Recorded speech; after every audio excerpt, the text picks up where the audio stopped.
Welcome back to another episode of Toon Talk TV. If you are new to the channel, do us a favor, like, follow, and subscribe.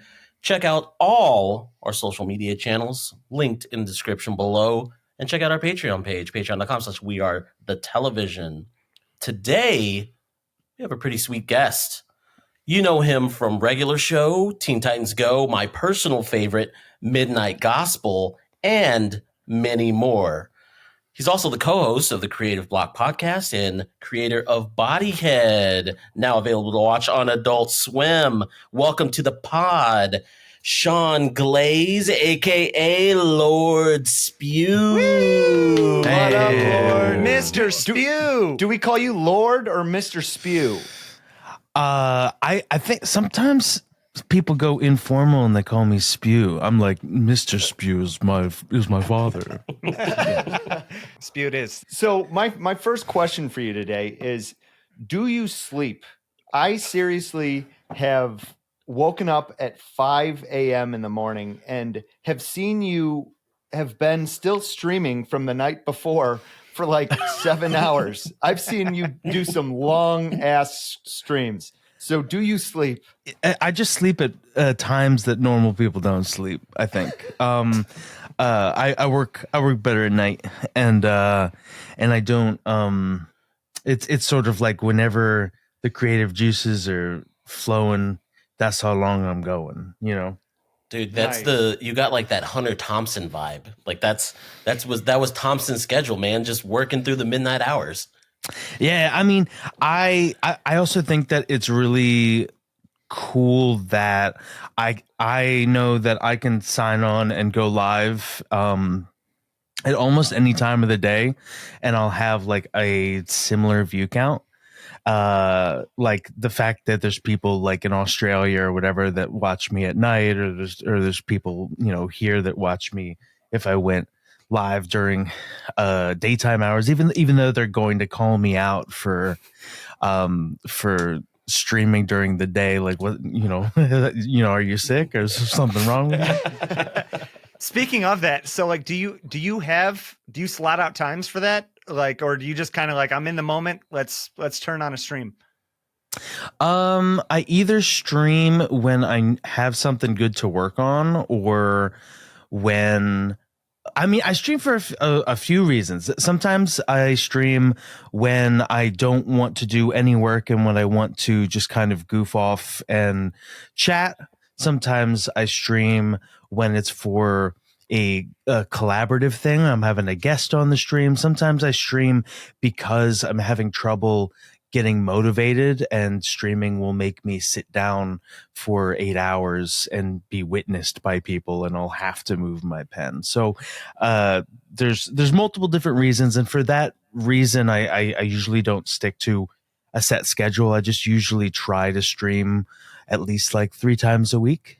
Cool. Heavy. That's nice. It seems like a lot of work from people who don't stream. So you're saying that helps the creative process? Like, Yeah, eyes I on would you. imagine that it would be hard to get work done while a shit ton of people are Yeah, you have talking to to you perform. and watching you. Yeah.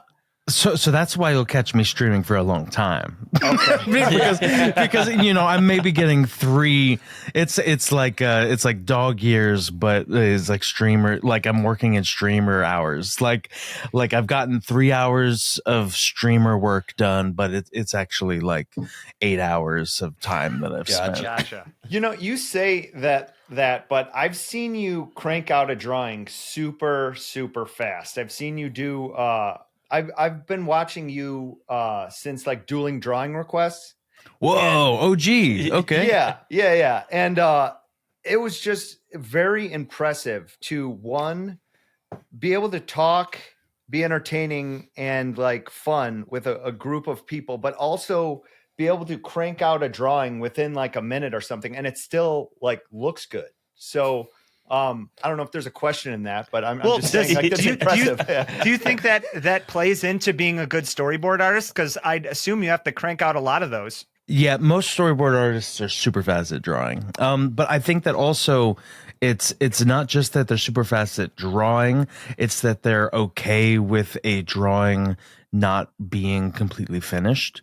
So like where you might get self-conscious, or one of you might get self-conscious and feel the need to completely finish a drawing, which is probably what takes you a long time to finish a drawing. A storyboard artist is used to basically completing like 1,000 drawings for their thing, and all of them are unfinished, and just letting it be.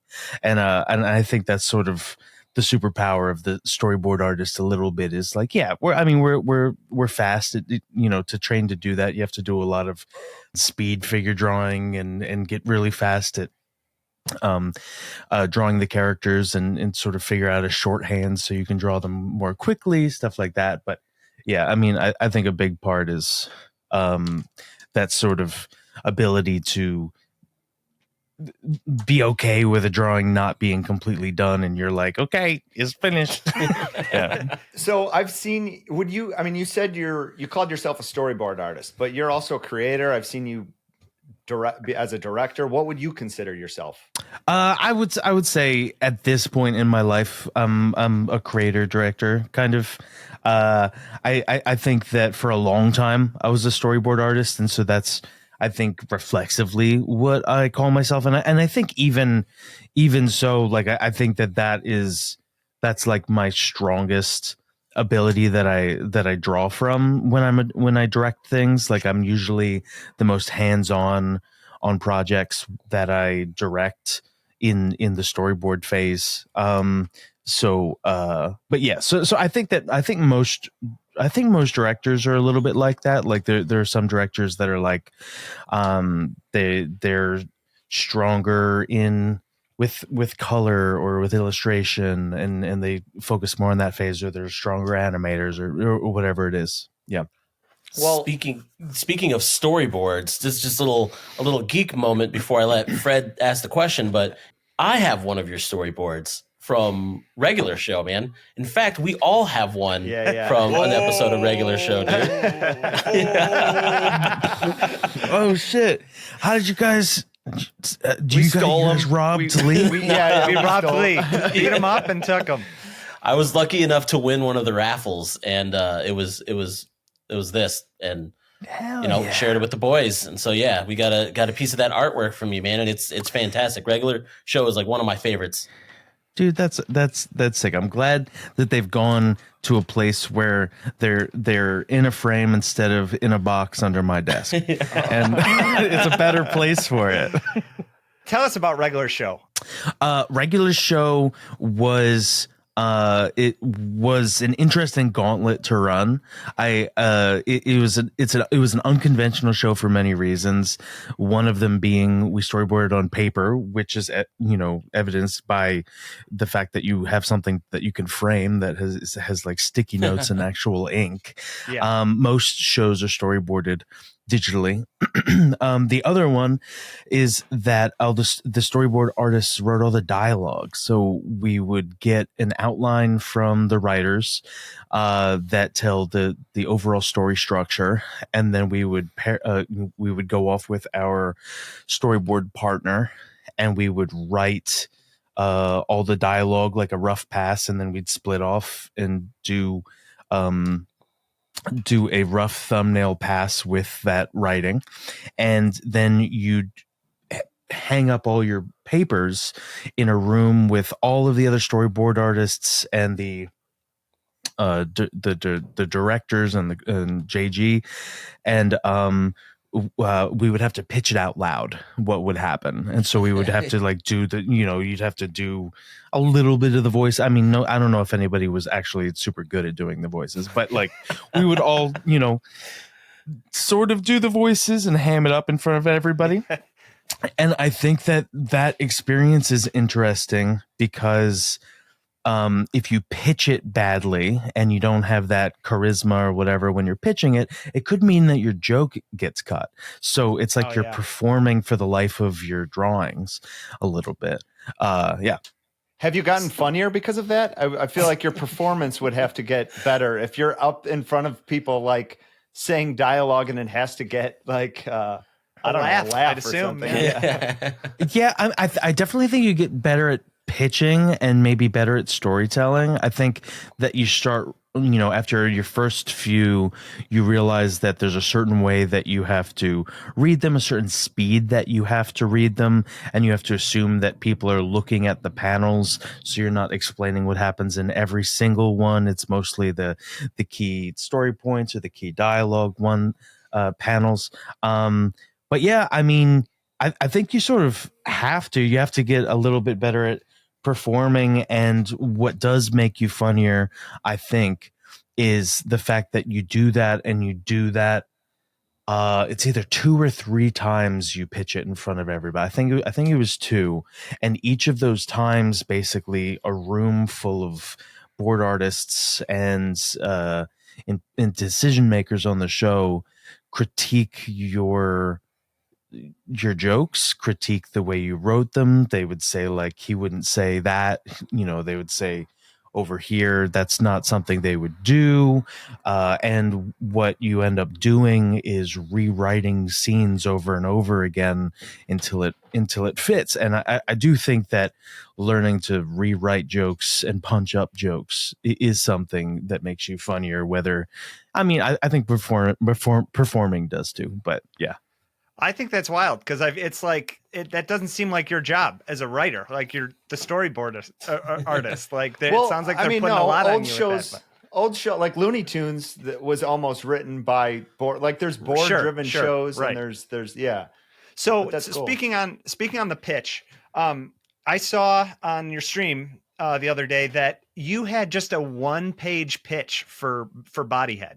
Now I know you had FISTHEAD back in the day, but what else needs to be in a pitch? I feel like even though you showed just the 1 page, there had to be a little more in the back end that people don't know about for a pitch to be great. Sure. I think a lot of it is what you do and say and are able to talk about in the room. So typically what I'll do, especially for what they call like a general meeting, you go and you talk to a development person at a company, and you might have a session. Maybe they're like a new development person, or they've just never met you. But sometimes you'll go in and you don't want to get into like a super long pitch, but you might bring something just in case they're like, do you have anything you're working on? And then you have something that you can start a conversation with, but it's not super, super in depth. I like to use I think that usually a studio or a person can tell if they're generally into an idea by seeing 1 page of a thing, like a few funny drawings, the main log line, like maybe either something about the characters or a short episode example or 2. I think that what you'll find is these studios will be able to tell, like maybe the studio is just looking for 2 buddies, comedy, or maybe they're looking for an action adventure thing, or maybe they already have a show just like the one that you're pitching.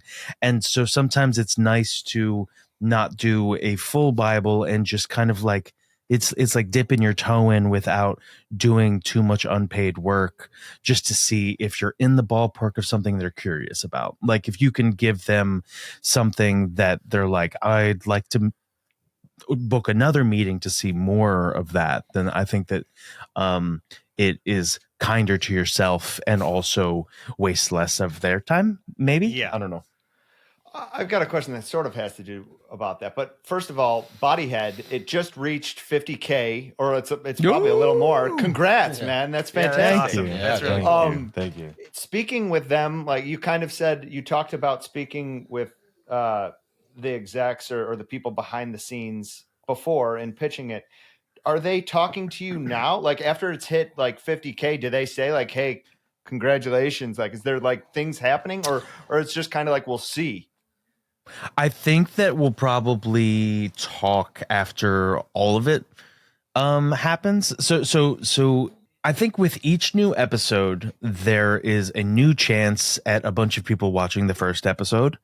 And so we don't know where it'll go. I think that while it's doing well compared to some other smalls, I would say. There are some outliers that did really well and some that went really viral, and some of those are the ones that got officially picked up and turned into a show. So it's hard to compare ours to anyone else's or whatever. I think that like the only time that I've been going back and forth with them right now, there's two reasons. One is when credits are typed out wrong in the bio, and which they fixed very quickly. But I think that with I mean, I think we have like 38 credits or something like that on Bodyhead. Yeah.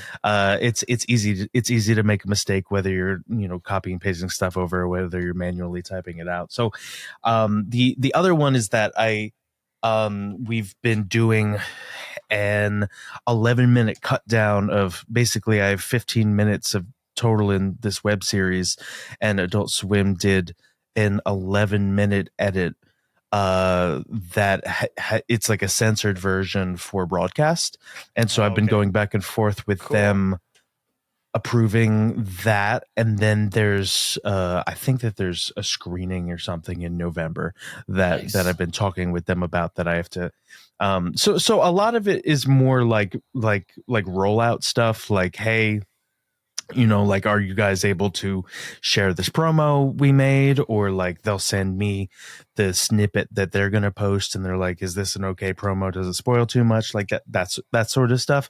I think it's more in the moment things rather than like any sort of congratulatory stuff.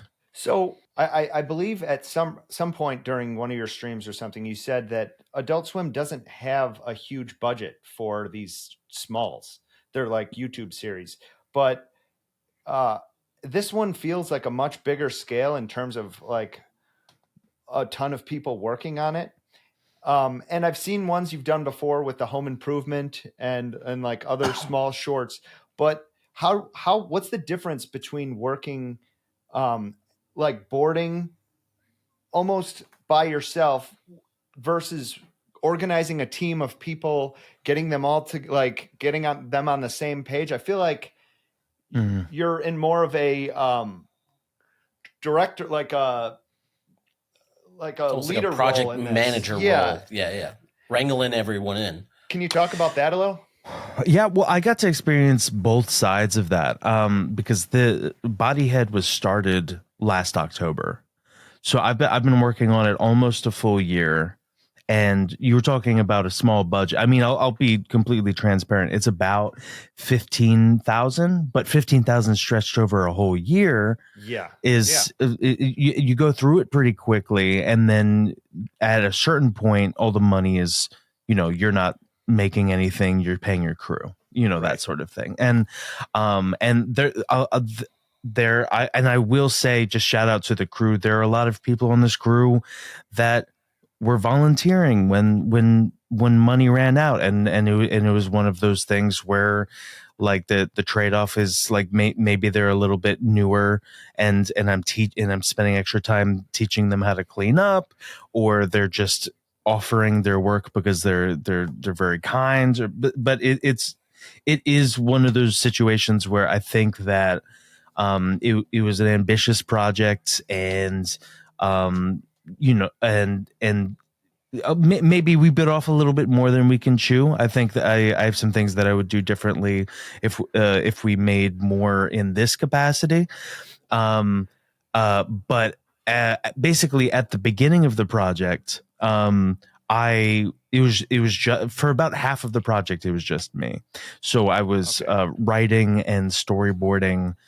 So I storyboarded everything and I wrote everything, and then I at a certain point brought on a producer to help me book some of the re-records, but I had booked the initial all of the voice actors and recorded them and edited it and all that stuff.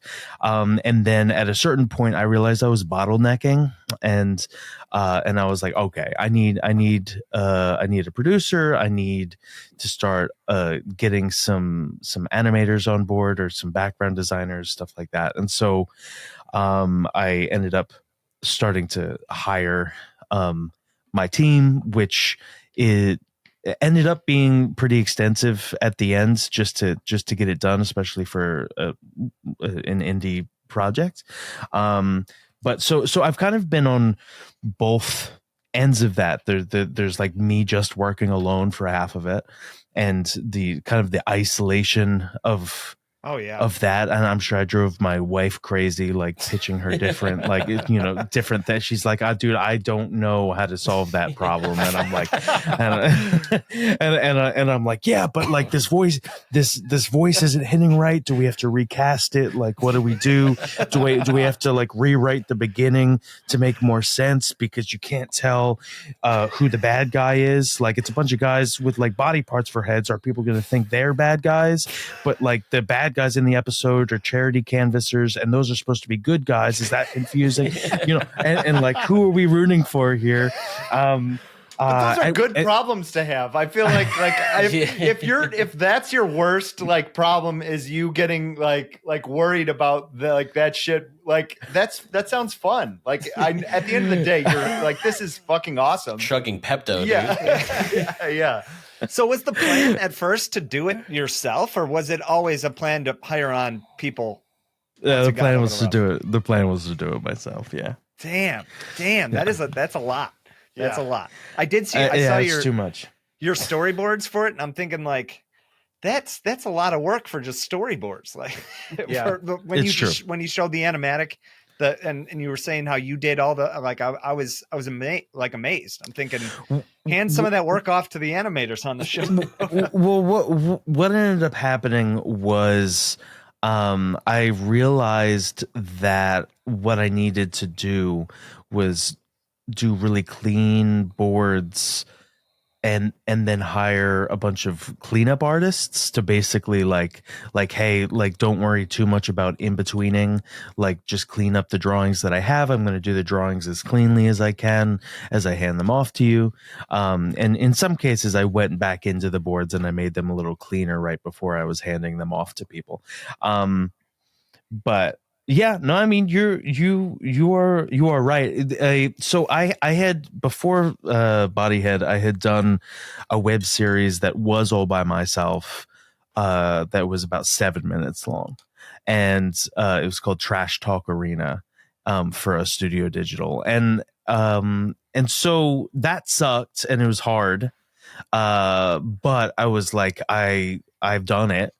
And what is double the length? So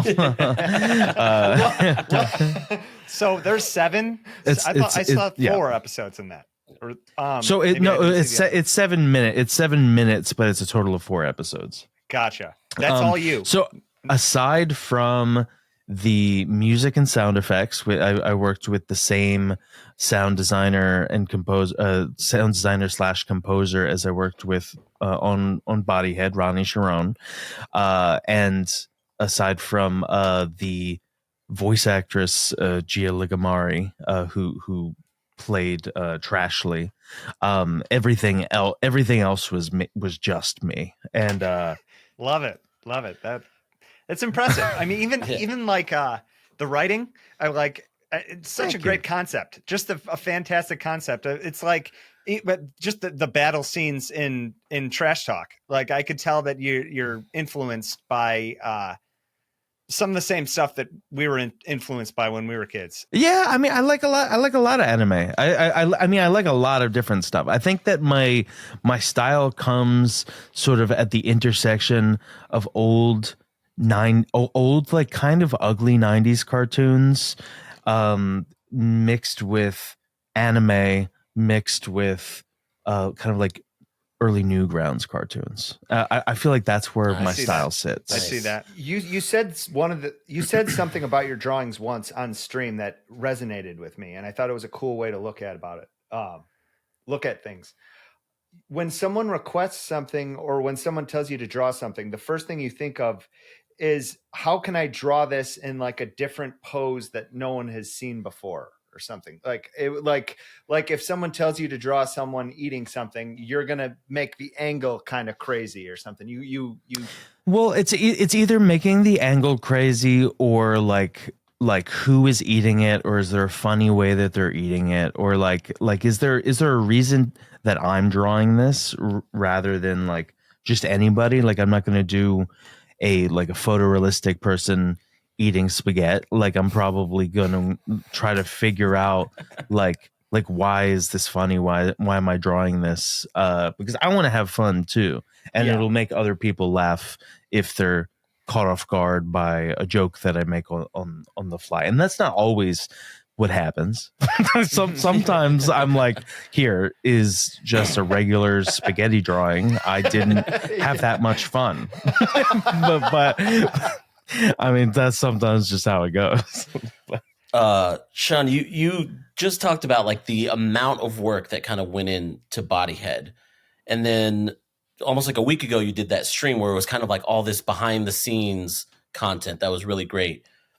Whenever you're making shows or tunes, are you already consciously thinking about behind the scenes stuff like that you can release? Or is that something that's just in the moment for you and you just turn on the camera and kind of pull back the curtain for people? I think that it's my way of not being quite as upset when things I like get cut, or when I have to cut things that I like, because either I can save that joke and use it at a different time, or I don't know, maybe I can I really miss the bonus features section of the DVD and the bloopers, and I'm like no one's made any rules against me being able to show stuff that didn't make the cut. The only risk to that is that people are like, it would have been better if you had that in. You made a bad decision. Fuck you for not, putting that in. That was cool. Yours sucks now. But So I'm talking worst case scenario. I doubt this is going to happen. That was amazing. It's an amazing show. I think Adult Swim is for sure going to pick this up. But in the end of the world situation where they don't take it, could you run with it if you wanted to, or is that Adult Swim owned property? You can't touch it. That's where it gets a little complicated. So even with FISTHEAD, it's complicated because I developed a web series with Titmouse. We used that to pitch to Adult Swim. Adult Swim and Titmouse co-developed it with me.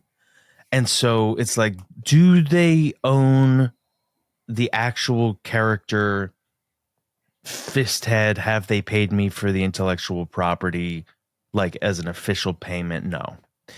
Have they paid me for the official Bodyhead intellectual property? No. Did they pay for all the development of the original FISTHEAD pilot?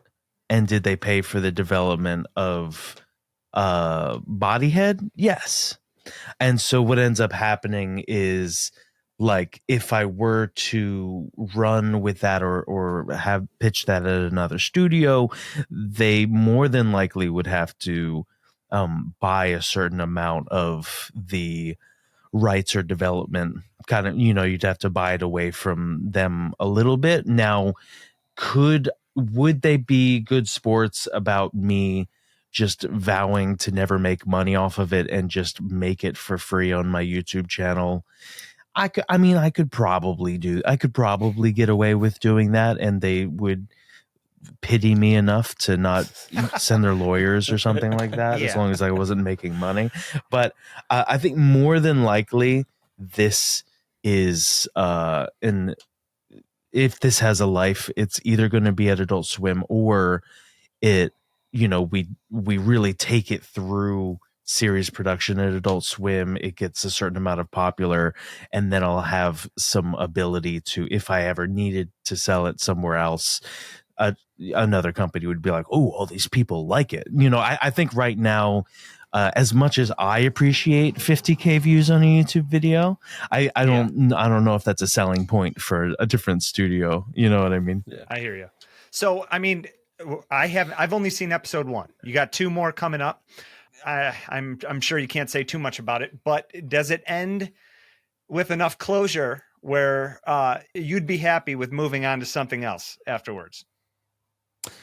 I think no matter what, I would be bummed. It's so I did try to end it in a way that that there were certain things introduced in these episodes that like small character moments that would hopefully get tied up for the most part. But the original pitch to Adult Swim was that I was having an episode that featured each of the characters, like it's sort of like this is Torso Head's episode, and the other characters are in it, but you get to follow Torso Head, and so I'd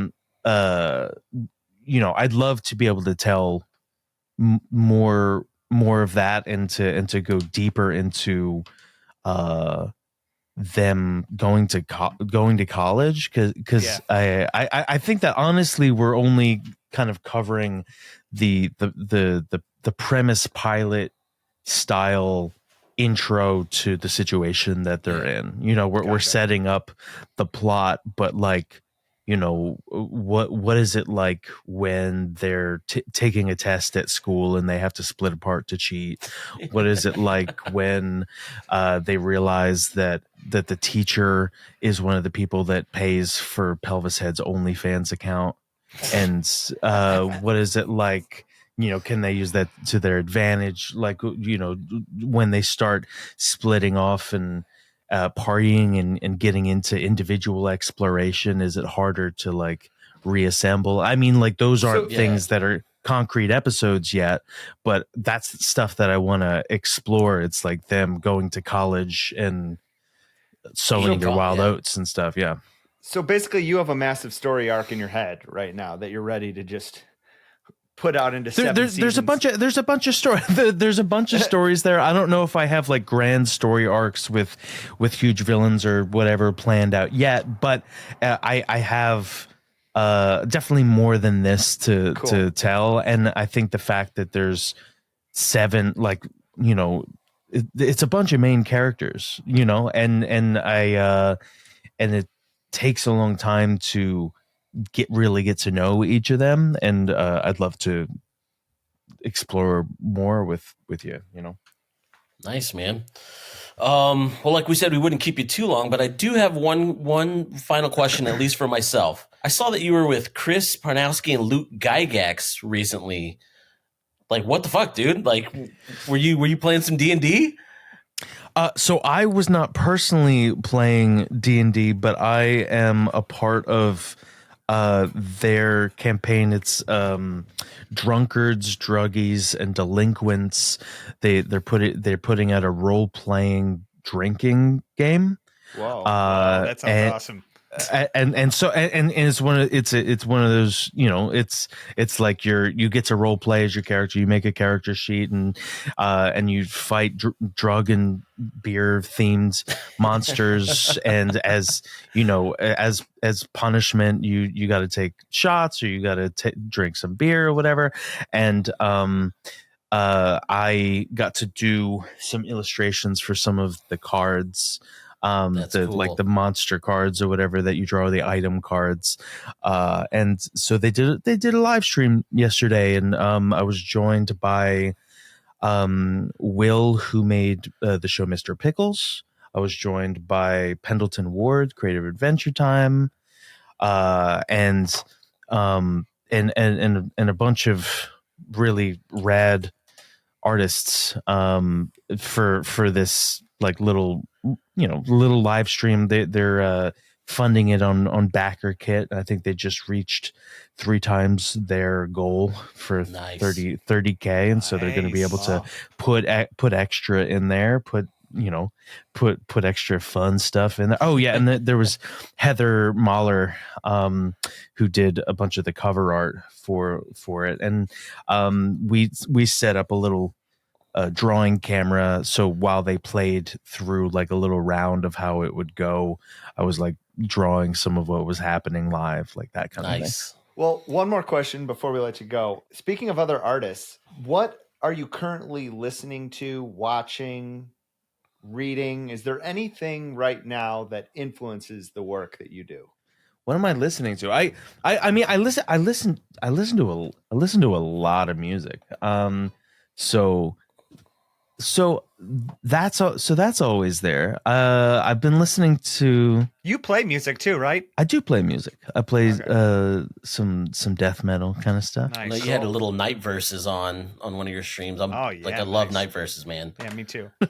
Yeah. No, I mean, I've been listening to some like fun kind of dancey stuff, like Baby No Money. I get a new music video that came out that was really fun.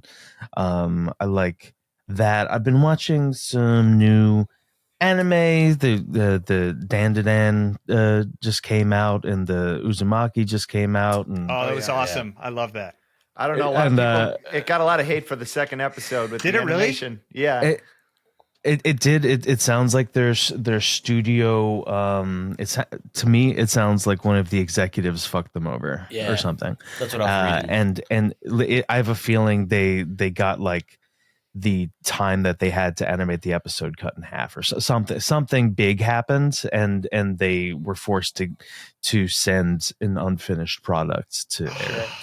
Did any of you guys watch? Did any of you guys read the manga for that? Yeah. It's awesome. I feel like they did kind of like they're cramming it in. They're cramming it all in pretty quick. Like, I mean, you can't. I'm sure you can't explore.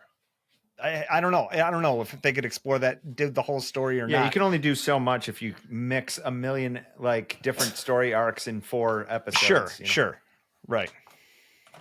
But very cool. I think that it's unfortunate, and it's something that the type of thing that I see happen a lot. I see a lot of like a studio preparing 10 episodes and then it getting cut down to 6, and they have to throw a bunch of episodes away. I've seen like there's this kind of stuff happens all the time. I just remembered another thing. Common Side Effects. That looks good. Mike Judge. Yeah, we just interviewed Benji Brook, who Scavengers Reign. Yes, and who he was also involved in Scavengers Reign, and that's a big thing in more adult animation right now. I tend to gravitate towards adult animation that's a little unusual and kind of breaks the mold of the primetime adult animation, kind of like things that are different than, say, like the American Dad, Family Guy, that kind of stuff. I always dig what the Smiling Friends dudes do. I'm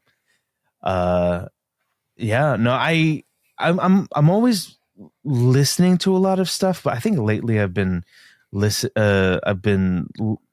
to a lot of playlists, and so I haven't been listening to full albums. So yeah, I'm bad at recommending stuff right now.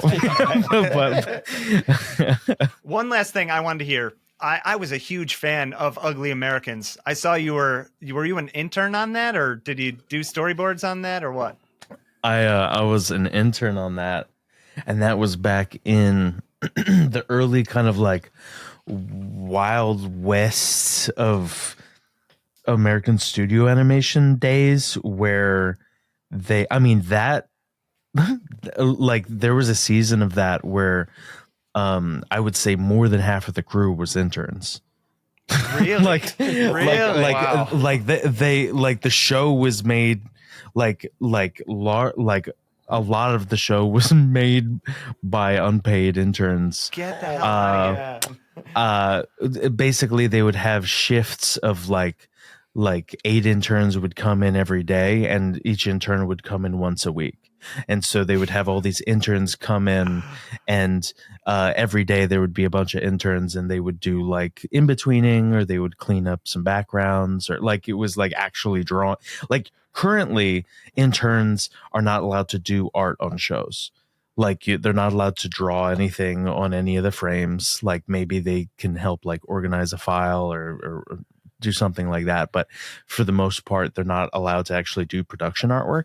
But that was back in the times when, you know, I mean, like I was in betweening and cleaning up backgrounds, and I would travel to New York once a week, and fortunately I was dating someone in New York that at that time, so I would just use that. I would go up on a Friday and go hang out for the weekend, but it was gnarly. But that show, I mean, it looks good. The show turned out.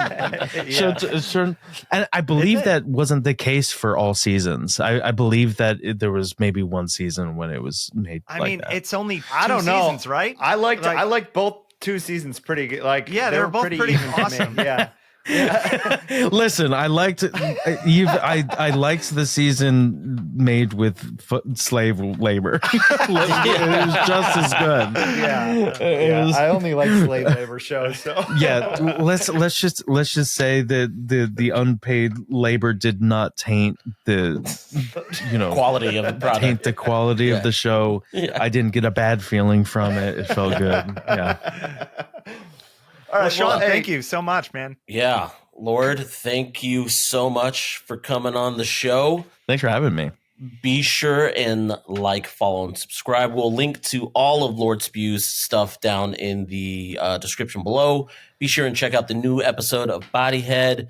It's going to air on Friday. That's October 11th. And the 18th, I believe, was the next one after that, right? 11 and 18? Yeah.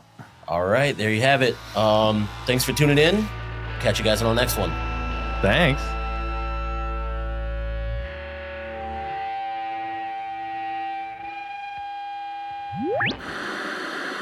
We are the television.